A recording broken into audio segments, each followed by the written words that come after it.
வணக்கம், நான் உங்கள் Shabdina. Welcome back to Shabdina's kitchen. Madurai Meenakshi Amman கோயில் பக்கத்தில் தான் இருக்கும். இந்த மதுரை மீனாட்சி அம்மன் கோயிலில் பண்ணுற கத்திரிக்காய் சாதம் எப்படி பண்ணுறது சொல்லி கேட்டு தெரிஞ்சுக்க போகிறோம். நம்ம வீட்டில் கத்திரிக்காய் சாதம் நிறைய விதமாக பண்ணியிருப்போம். ஆனால் இந்த கத்திரிக்காய் சாதம் கண்டிப்பாக அருமையாக இருக்கும். இவங்க பண்ணுற மெத்தடே வந்து ஒரு டிஃப்ரெண்டான ஸ்டைலில் பண்ணுறாங்க. அது மட்டும் இல்லை, அந்த புளி எந்த அளவுக்கு இருக்கணும், அந்த மசாலா எப்படி போடணும், அந்த எண்ணெய் கரெக்டாக எந்த இடத்துல யூஸ் பண்ணணும்னு சொல்லிட்டு தெளிவாக விளக்கமாக சொல்லியிருக்காரு. அதே மாதிரி கத்திரிக்காவை வந்து எப்படிலாம் வதக்கி நம்ம ரைஸோட மிக்ஸ் பண்ணால் நல்லாயிருக்கும். ஸோ இந்த மாதிரி சின்ன சின்ன விஷயம்லாம் அழகாக நம்ம கேட்டு தெரிஞ்சுக்கலாம். வாங்க, அதுக்கு முன்னாடி நம்ம யாரை மீட் பண்ண போகிறோங்கன்னா கிருஷ்ணன் சார். அன்னம் பாளிக்கும் தில்லை சிற்றம்பலம் பொன்னம் பாளிக்கும் மேலிமு பூவிசை என்னன் பாளிக்கும் ஆறு கண்டு இன்புற இன்னம் பாளிக்குமோ இப்பிறவியே. சுவாமி நமக்கு அன்றாட சாப்பாடு போடுறார். அவருக்கு நம்ம வேணுங்கிற நைவேத்தியங்களை பண்ணுறோம். இதெல்லாம் தான் இந்த பாட்டுடைய அனைத்து ஜீவராசிகளுக்கும் படி அளந்தனால தான் மகா அஷ்டமி சப்பரம். கிருஷ்ணன் சார் வந்து மதுரை மீனாட்சி அம்மன் கோயிலில் பண்ணுற பிரசாதங்கள்லாம் எப்படி பண்ணுறாங்க தெளிவாக விளக்கமாக. லாஸ்ட்டாக பார்த்து அந்த சக்கரை பொங்கலை ரைஸ் எப்படி மேஷ் பண்ணி அதுக்கப்புறம் வெள்ளத்தை போட்டு மிக்ஸ் பண்ணி எடுத்தீங்கன்னா உங்களுக்கு எப்படி நல்லா ஒரு டெக்ஸ்சர் கொடுக்கும். அந்த மாதிரி ரெசிபிலாம் பார்த்தீங்களா, அதே மாதிரி தான் இந்த கத்திரிக்காய் சாதத்தில் இருக்க நுணுக்கங்கள் எல்லாத்தையும் கேட்டு தெரிஞ்சுக்க போகிறோம். வாங்க போய் பார்க்கலாம். வணக்கம் சார். வணக்கம். எப்படி இருக்கீங்க? நல்லா இருக்கேன் சார். நல்லா இருக்கேன். சூப்பர். நம்ம கடைசியாக போட்ட சக்கரை பொங்கல் நிறைய பேர் பார்த்தாங்க, புளியோதரை பார்த்தாங்க. ஸோ இன்றைக்கி நம்ம பண்ண போகிறோம் கத்திரிக்காய் சாதம் பண்ண போகிறோம். கத்திரிக்காய் சாதம். இந்த கத்திரிக்காய் சாதம் வந்து சுவாமி வந்து விவசாயிக்கு மோட்சம் கொடுத்தார். அதாவது முன்னொரு பிறவியில் ராஜாவாக இருந்தவர் நம்ம திருமங்கலம், மதுரை திருமங்கலத்தில் தான் விவசாயியாக பிறந்தார். விவசாயியாக பிறந்து விளையாத நிலத்தில் விளைய வச்சு பொதுமக்களுக்கெல்லாம் எல்லாம் கொடுத்தார். ஓகே. விவசாயம் பண்ணி கத்திரிக்காய், வெண்டைக்காய் இந்த மாதிரி காய்கறிலாம் கொடுத்தார். இருந்தாலும் ஒரு சில விஷயங்கள்லாம் பண்ணார் அவர். அதனால் அவரை வந்து கடோரபாவி அப்படின்னு சொல்லுவாள். சுவாமி என்ன நினைக்கிறாருன்னா, இவருக்கு நம்ம மோட்சம் கொடுக்கணும். விளையாத நிலத்தில் விளைய வச்சு விவசாயம் பண்ணி கொடுக்குறாரு, இவருக்கு நம்ம காட்சி கொடுக்கணும்னு சொல்லி பார்வதி தேவிகிட்ட சொல்கிறார். அவங்களும் கேட்குறாங்க, என்ன இப்படி பண்ணுற சிலுமிஷம் பண்ணுறவரோட அவருக்கு நீங்கள் காட்சி தரப்போறீங்களே அப்படின்னு. அப்போ அவர் சொல்கிறார், இந்த மாதிரி விளையாத நிலத்தில் விளைய வச்சு மக்களுக்கு சேவை செய்கிறான், அதனால் அவருக்கு நான் வந்து காட்சி தரணும். நீ வந்து பசுவாக போய் அவர் காட்டில் மேய், அவர் உன்னை துரத்தி வருவார், உன்னை வாழை பிடிப்பார். அப்படியே சுற்றி வந்து வெளி வீதி, மாசி வீதி, சித்திரை வீதி, ஆடி வீதி வந்து நீ நந்திக்கிட்ட வரும்போது நீ மறைஞ்சிரு, நான் அவரை பார்த்து காட்சி கொடுப்பேன் அப்படின்னு சொல்லியிருக்காரு. Okay okay. ஆமாம், இதே மாதிரி நடந்தது தான் மகா அஷ்டமி சப்பரம் அன்னைக்கு. சரி. ஆமாம், அந்த அஷ்டமி சப்பரத்தை அன்னைக்கு இந்த காட்சி கொடுத்துருக்காரு. ஓகே. ஆமாம், எல்லாரும் 4 வீதியும் வந்து உள்ள சாமி தரிசனம் பண்ணுவா. நிறைய பேர். ஆமாம் ஆமாம், சொக்கனாரை நினைக்காம இருக்கக்கூடாது அன்னைக்கு. சொக்கனாரை நினைச்சே ஆகணும். அப்படிப்பட்ட ஒரு ரெசிபி தான் செய்ய போகிறோம் அன்னைக்கு. கத்திரிக்காய் சாதம் அவரோட அந்த கடோரபாவியோட ஞாபகமாக கத்திரிக்காய் சாதம் பண்ணி. இப்போ வந்து மதுரை மீனாட்சி அம்மன் கோயிலில் இந்த கத்திரிக்காய் சாதம் எப்போலாம் பண்ணுவீங்க பர்டிகுலர்? அன்னைக்கு மட்டும்தான். அன்னைக்கு மட்டும்தான். ஸோ இந்த விசேஷ நாள் வந்து வருஷத்தில் இல்லை மாதம்? ஆமாம், மார்கழி மாதம் வரும். மார்கழி மாதம் பண்ணுவீங்க. அதனால தான் இதை வந்து மக்களுக்கு சொல்லணும்னு நான் இந்த சொல்றேன். நான் கேட்டேன் எப்படி பண்ண போறேன், நான் அப்புறம் சொல்றேன் அப்படி சொல்லிட்டீங்க. இவர் வந்து அதுல என்ன சீக்கிரம் இல்லை, ஆனா இந்த ரெசிபி வந்து அந்த அளவுக்கு பிரமாதமா இருக்கும். இது வரைக்கும் வேற யாரும் ட்ரை பண்ணி பார்த்துருக்க மாட்டாங்க. அந்த அளவுக்கு ஒரு சூப்பரான ரெசிபி பண்ண போறோம் அப்படின்னு சொல்லி சொன்னாங்க. ஸோ எனக்கு பார்த்தலாமா? பார்த்தலாம். அரிசி 1/2 படி, கத்திரிக்காய் 1/2 கிலோ, மொச்சப்பயிறு 200 கிராம், புளி 100 கிராம், 1/2 படிக்கு புளி 100 கிராம், மிளகாய் பொடி 50 கிராம், பச்சை மிளகாய் 50 கிராம். இந்த மிளகாய் வத்தல் இருக்கு இல்லையா, தேவையான அளவு போட்டுக்கலாம். வத்தல் கிள்ளி வச்சுருக்கோம், போட்டுக்கலாம். கடவுள் தம்பருப்பு, கடலைப்பருப்பு தேவையான அளவு போட்டு, மஞ்சப்பொடி, பெருங்காயம், நல்லெண்ணெய், உப்பு தேவையான அளவு, உப்பு, கருவேப்பிலை எல்லாம் இருக்குது. பெரும்பாலும் நம்ம வீட்டில் பண்ணுற ரெசிபிக்கு தேவையான பொருட்களை வச்சு தான் நம்ம பண்ணுறோம். சரி, ஓகே. இப்போ நம்ம என்ன பண்ண போகிறோம் ஃபஸ்ட்டு? இப்போ ஃபஸ்ட்டு வந்து புளியை எஞ்ச வைக்க போகிறோம். ஓகே. புளியை எஞ்ச வச்சுட்டு அடுத்து கொஞ்சம் மஞ்சள் பொடி போட்டு எஞ்ச வச்சுட்டு அதை தனியாக எடுத்து வச்சுட்டு தாலி போட்டு அது மேலே போட்டுட்டு சாதம் வடித்து கிளற போகிறோம். நல்ல விஷயம்.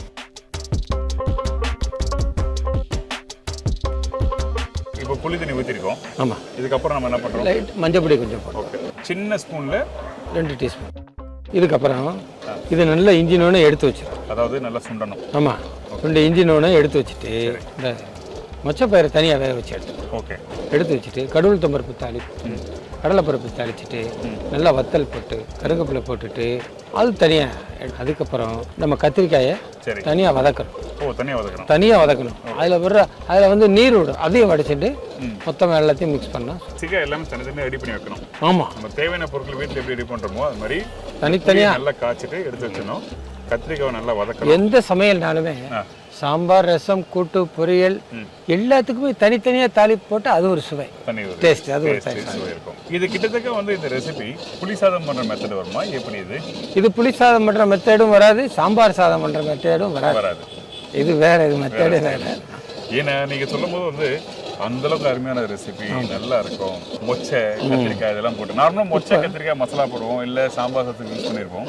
நான் இந்த மாதிரி கத்திரிக்காய் சாதத்துக்கு ஃபர்ஸ்ட் டைம் யூஸ் பண்ணுறது மொச்சை இந்த டைம் தான் இங்கே பார்க்குறேன். மிளகாய் பொடி போடுங்க. மிளகாய் தூள்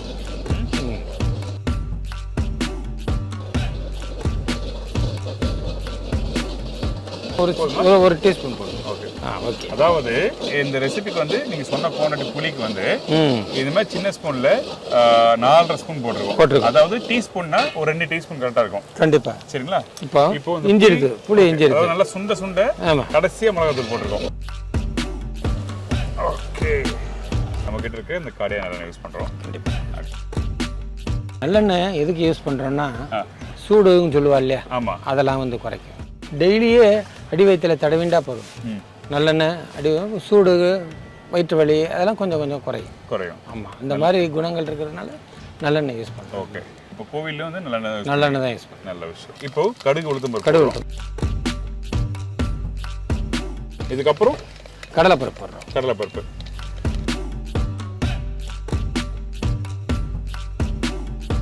இப்போ இந்த கடலைப்பருப்பு செவந்திருக்கு. கடுகு வெடிச்செடுத்து கடலைப்பருப்பு செவந்திருச்சு. சரி, ஓகே.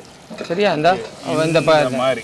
ஆமாம், அதாவது இந்த பருப்பு நல்லா கொஞ்சம் கலர் வரணும், கோல்டன் ப்ரௌனில். இப்போ வத்தல். ஓகே. இந்த வத்தல் போடுறோம். வத்தல் கொஞ்சம் கம்மியாக உடச்சி வச்சிருக்கீங்க? உடச்சி வச்சிருக்கோம். விதையோட வச்சிருக்குமா எப்படி? இல்லை, கிள்ளி வச்சிருக்கோம். விதை வந்து அதை பற்றி ஒன்றும் பிரச்சனை இருந்தால் ஒன்று தவறு, அதனால ஒன்று. பச்சை மிளகாய் போடுறோம். எல்லாம் போடலாமா? போடலாம். ஓகே. பச்சை மிளகாய் போட்டிருக்கேன். இதுக்கப்புறம் கருவேப்பிலை போடுங்க.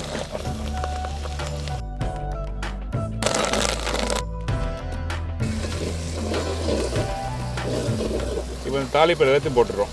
ஆமாம். இப்போ தேவையான அளவு. சரி, ஓகே. கரெக்டாக இருக்குமா? போடுங்க. ஓகே. இந்த மாதிரி நல்ல கெட்டியான ஒரு பக்குவத்தில் இந்த மாதிரி ரெடி பண்ணுறீங்க. இப்போ தண்ணி ஊற்றுறது எதுக்கு? தண்ணி மொச்சை வேக விட்டுறது. ஆமாம். இப்போ இந்த மொச்சையை போட்டுடுறோம். ஓகே. இந்த மொச்சையில் உப்பு போடணுமா? உப்பு போடணும். கொஞ்சோண்டு உப்பு போடலாமா? கொஞ்சம் இதில் போட போதில்ல? போடலாம். இது வந்து முடிஞ்சோடனே கத்திரிக்காய் ஒரு வதக்குறோம். சாதத்தை வடிக்கிறோம். சரி, ஓகே. எல்லாம் மிக்ஸ் பண்ணுறோம். சரி, ஓகே. கத்திரிக்காய் சாதம் ரெடி. இப்போ தண்ணி வச்சிருக்கோம், நல்லா கொதிச்ச பிறகு அரிசி போடுறோம். இந்த சாதத்தை வெடிக்கிற பக்குவம் எப்படி? மலர வடிக்கிறோம். மலரனா 90% நீங்கள் போன தடவை புளிக்க வரைக்கும் சொன்ன மாதிரி ஞாபகம் வச்சிருக்கீங்க. ஆமாம். அதாவது அந்த சாதம் நல்லா வெந்திருக்கணும். நான் சொன்ன மாதிரி லாஸ்ட் டைம் 90% கரெக்டாக வேக வச்சுக்கணும். அரிசி வேக வைக்கிறது ரொம்ப முக்கியம். எப்படி புளியோதரைக்கு வேக வச்சிங்களோ அதே மாதிரி நீங்கள் பண்ணுங்க. ஏன் கேட்டீங்கன்னா அப்போ தான் அந்த புளி, கத்திரிக்காய், மொச்சை எல்லாத்தையும் போட்டு மிக்ஸ் பண்ணாமல் நல்லா இருக்கு. இந்த பச்சை அரிசியை நம்ம வந்து ஊற வைக்கலையா? அது ஊற வைக்க வேண்டாம். ஊற வச்சு நீங்கள் சாதம் வடிச்சேன்னா கொஞ்சம் சொதப்பு இருக்கும். அதுக்கப்புறம் இன்னொரு விஷயம், இந்த இடத்துல பச்சை அரிசி மட்டும் தான் யூஸ் பண்ணணுமா, இல்லை புழுங்கல் அரிசி வேற யூஸ் பண்ணணுமா? பச்சை அரிசி தான் யூஸ் பண்ணணும். நம்ம நெய்வேத்தியம் தானே போடுறோம். ஓகே. பச்சை தான் அரிசி தான் யூஸ் பண்ணுறோம். கண்டிப்பாக.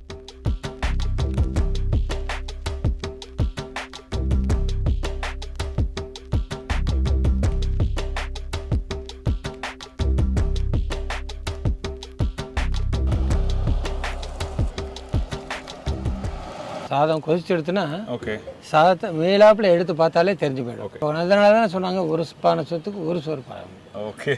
மேலேருந்து ஒரு சாதம் எடுத்து பார்த்தா போதும், அது தெரிஞ்சிடும். ஆனால் சமையலில் நீங்கள் சொல்கிற மாதிரி ஒரு விஷயத்துக்கும் ஒரு வாட்டியும் நம்ம பண்ணுற விதத்துக்கு வந்து ஒரு பக்குவம் இருக்குது. கண்டிப்பாக. இப்போ தயிர் சாதத்துக்கு நல்லா கொலைய பண்ணணும், அதுக்கு வந்து நல்லா மிக்ஸ் பண்ணணும். இந்த மாதிரி சாதத்தை வெடிக்கிறதுக்கு நீங்கள் சொல்கிற மாதிரி இப்படி எடுத்து அப்படி பார்த்தாலே போதும், அது மலர்ந்துருக்கிறது தெரிஞ்சு போயிடும். இனிலே நானும் ஃபாலோ பண்ணுறேன். கண்டிப்பாக.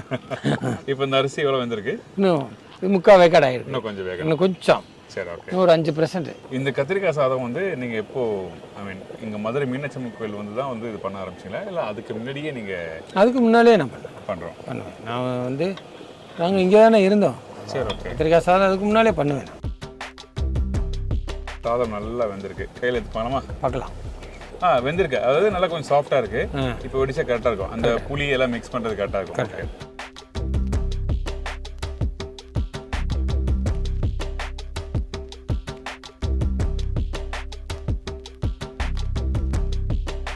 கத்திரிக்காய் வேக வைக்கப்படாது.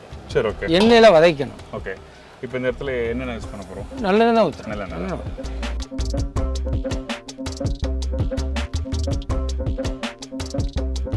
இப்போ இந்த கத்திரிக்காய் வந்து இது நாட்டு கத்திரிக்காய் இல்லை? ஆமாம். ஓகே. இதில் வந்து நம்ம அந்த பெங்களூர் கத்திரிக்காய் அது மாதிரிலாம் போடலாமா?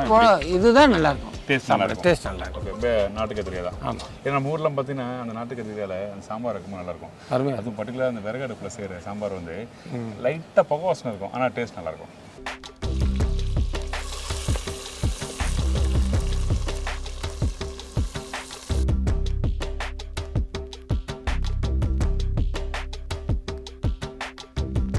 இப்போ நம்ம கிட்ட இருக்க இந்த கத்திரிக்காய் போட்டாச்சு. இந்த கத்திரிக்காய் தேவையான ஒரு உப்பு போடலாம். உப்பு போடுறோம். மஞ்சள் தூள், மிளகாய் தூள்லாம் போடணுமா? மஞ்சள் தூள், மிளகாய் தூள்லாம் வேண்டாம். போதுமா? போடுங்க. இது இதுலேயே வதங்கினாலே வந்துடும். இப்போ இந்த கத்திரிக்காய் ரெடி ஆகிடுச்சு நினைக்கிறேன். ஆமாம். எடுத்துடலாம். இப்போ இந்த கத்திரிக்காயில இருந்தும் தண்ணி இருக்கும். அந்த தண்ணியும் எண்ணெயுமே எடுத்துடணும் நம்ம. ஆமாம். சரி ஓகே. வடி எடுத்துடலாம். ஆமாம். இந்த கத்திரிக்காய் நல்லா சாஃப்டாக வந்திருக்கு. ஸோ இந்த அளவுக்கு நீங்கள் கரெக்டாக நல்லா வதக்கி ரெடி பண்ணி வச்சுக்கோங்க. இப்போ இது வந்து இது அப்படியே எடுத்துலாமா? ஓகே. இப்போ நீங்கள் சொல்கிற மாதிரி இந்த எண்ணெய் எல்லாமே வந்து வடிகட்டிடும்.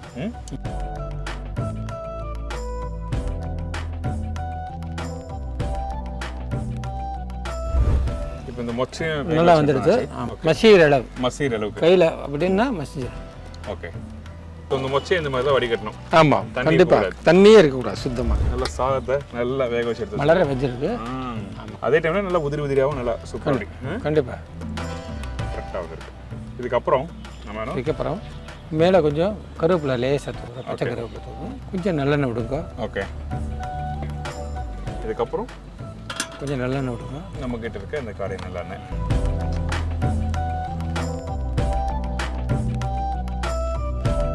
இது போடலாமா? ஆமாம். நம்ம ரெடி பண்ணதை கொஞ்சமாக போடுவோம். இப்போ ஒரு கிளறி வச்சுட்டு கத்திரிக்காயும் வச்சுருவோம். சரி ஓகே.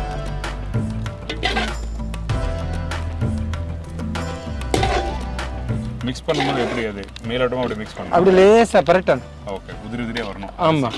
இந்த வெள்ளை சாதம் அது கரெக்டாக மிக்ஸ் ஆகும். கண்டிப்பாக. இதுக்கப்புறம் அந்த கத்திரிக்காயும் மொச்சையும் போடுறோம். இதில் போட்டுருமா? இதில் போட்டலாமா? போடலாம். சரி ஓகே.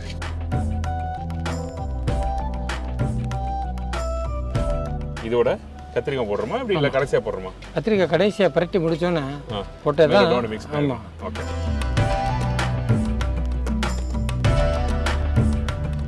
இந்த கத்திரிக்காய் சாதத்துக்கு இந்த கத்திரிக்காய் போட்டுடுறோம். ஆமாம். எண்ணெயில் வதக்கி வச்சிருக்கிற கத்திரிக்காய் போடுறோம். அது மேலோட்டமாக நல்லா மிக்ஸ் பண்ணுறோம். மிக்ஸ் பண்ண லேசாக. அப்போ தான் இந்த கத்திரிக்காய் வந்து மசியாது. நீங்கள் சொல்கிற மாதிரி கரெக்டாக ஃபாலோ பண்ணுங்கள். நம்ம சாதம் மிக்ஸ் பண்ணுற பக்கம் ரொம்ப முக்கியம். எப்படி வந்து மசாலா ரெடி பண்ணுறோமோ அதே மாதிரி வந்து அந்த மொச்சை வேக வச்சு எப்படி மிக்ஸ் பண்ணோம், அந்த புளி காய்ச்சல் ரெடி பண்ணி முடிச்ச பிறகு எப்படி மிக்ஸ் பண்ணுறோம், கத்திரிக்காய் கடைசியாக போட்டு அப்படி மிக்ஸ் பண்ணோம். அப்படி இல்லைன்னா ஐயா சொல்கிற மாதிரி வந்து அந்த கத்திரிக்காய் வந்து கண்டிப்பாக வந்து மேஷ் ஆகிடுச்சு நல்லா இருக்காது. கடைசியாக கொஞ்சம் பெருங்காயம் போட்டுட்டு நல்லெண்ணெய் விட்டுறோம். கொஞ்சம் இப்போது பெருங்காயம் போட்டிருக்கோம்.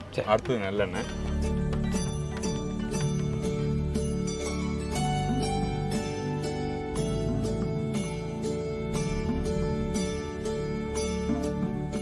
பார்க்கும்போது சூப்பராக இருக்குது.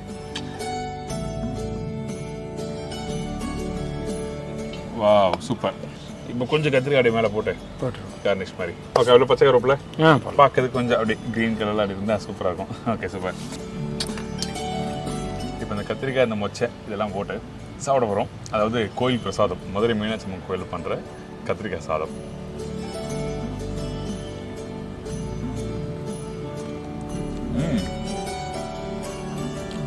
சூப்பர். சந்தோஷம். ஹைலைட் வந்து வேக வச்ச கத்திரிக்காய், அது வதக்கின கத்திரிக்காய், அதுக்கப்புறம் மொச்சை, அதில் புளியெலாம் நல்லா இறங்கியிருக்கு, மொச்சை நல்லா சாஃப்டாக இருக்குது. சரி, அதுக்கப்புறம் அந்த காஞ்ச மிளகாவோட அந்த காரம் நல்லா இருக்குது. நல்லா இருக்கு. காரம்னா ரொம்ப உச்சக்கட்ட காரம் இல்லை, நீங்கள் சாப்பிடும்போது லைட்டாக அந்த காரம் தெரியுது, அந்த புளிப்பு தன்மை கடைசியாக. நீங்கள் சொன்ன மாதிரி இது புளியோதனையும் இல்லை, சாம்பார் சாதம் மசாலாவும் இல்லை, அந்த தாளிப்பு கரெக்டாக போட்டு மிக்ஸ் பண்ணி அந்த சாதம் பண்ணுறது பக்கம் சூப்பராக இருக்குது. சந்தோஷம். இந்த ரெசிபியை நீங்கள் கண்டிப்பாக ட்ரை பண்ணி பாருங்கள். பெரியவங்கலேருந்து சின்னவங்க வரைக்கும் ரொம்ப ரொம்ப விரும்பி சாப்பிடுவாங்க, அந்தளவுக்கு அருமையாக இருக்குது. நான் சொன்ன மாதிரி அந்த மொச்சை சாஃப்ட்னஸ்ஸு, அந்த கத்திரிக்காயோட புளிப்புத்தன்மை, அந்த தாளிப்பு, அந்த புளி டேஸ்ட்டு எல்லாமே அருமையாக சூப்பராக வந்திருக்கு. ரொம்ப நன்றி சார். ரொம்ப நன்றி. இன்னைக்கு இந்த கத்திரிக்காய் சாதம் எப்படி பண்ணுறது, அதாவது மதுரை மீனாட்சி அம்மன் கோயிலில் பண்ணுற அந்த கத்திரிக்காய் சாதம் பிரசாதம் எப்படி பண்ணுறது சொல்லி கொடுத்துருங்க. ரொம்ப ரொம்ப நன்றி. தேங்க்யூ. எல்லாருக்கும் நன்றி. இதே மாதிரி அடுத்த ஊரில் இன்னொரு சூப்பர் ரெசிபி, அந்த ஒரு ட்ரெடிஷ்னல் ரெசிபியோட சந்திக்கிறேன். நன்றி, வணக்கம். See you. Bye. Take care.